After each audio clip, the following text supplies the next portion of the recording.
Unorganised workers and employees congress KKC మరియు సువెన్ union pharma company ఉన్న కార్మిక సోదరులకి కేకేసి రాష్ట్ర అధ్యక్షులు కౌశల్ సమీర్ గారికి కమిటీ మిత్ర బృందానికి సువెన్ యూనియన్ అధ్యక్షులు బలరాం గారికి జనరల్ సెక్రటరీ రాజు గారికి వారి కమిటీ సభ్యులకి నా తోటి కార్మిక సోదరులు అక్కా పిల్లలందరికీ 78వ స్వాతంత్ర దినోత్సవ శుభాకాంక్షలు తెలియజేస్తా ఉన్నా.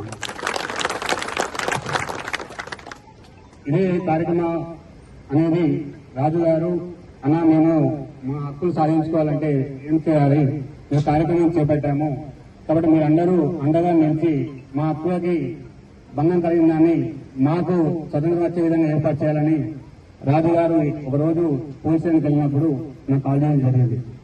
విషయం తెలుసుకున్న వెంటనే చైర్మన్ గారికి కాల్ చేసి, సార్ మన ప్రైవేట్ ఉద్యోగ సంఘాల కార్మికులు ఎవరైతే ఉన్నారో వాళ్ళు గత పాలకులు వాళ్ళని ఎన్ని రకాలుగా అనగదొక్కి వాళ్ళకి ఇబ్బందులు కల్పించారో అది మీకు తెలుసు. కాబట్టి ఈ రోజు మన గవర్నమెంట్ వచ్చినప్పుడు మన స్వతంత్రం మనం సాధించుకోకపోతే ఇది కరెక్ట్ కాదు.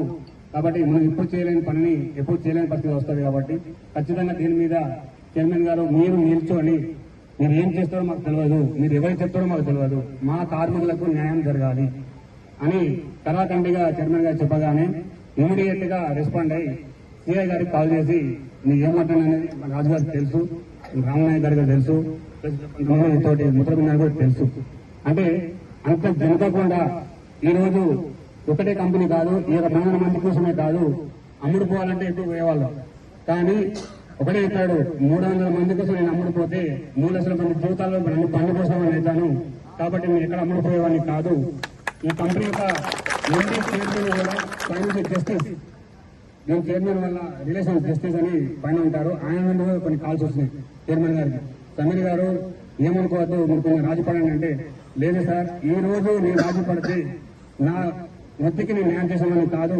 కాబట్టి ఇలాంటి క్వశ్చన్లో కూడా నేను దీనిలో అంగీకరించను, అమ్ముడుపోను.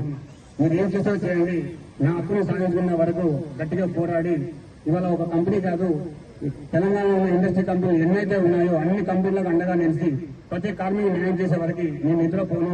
కాబట్టి నాకు పార్టీలో ఏ అవకాశం ఇచ్చినా ఏది ఇచ్చినా కూడా నేను ఎక్కడ అమ్ముడుపోను, నా కార్మికులు నాకు ముఖ్యం అని మన వెన్ను నిలుచుకొని వారి గట్టి సమాధానం చెప్పడంతోనే ఇమీడియట్ గా వారు పైనుంచి తమ సంఘం నుంచి కొంత పెద్ద పెద్ద మిత్రులు ఉన్నారు, అందరితో మాట్లాడి కూడా నాకు నా కార్మికులకు న్యాయం జరగాలి.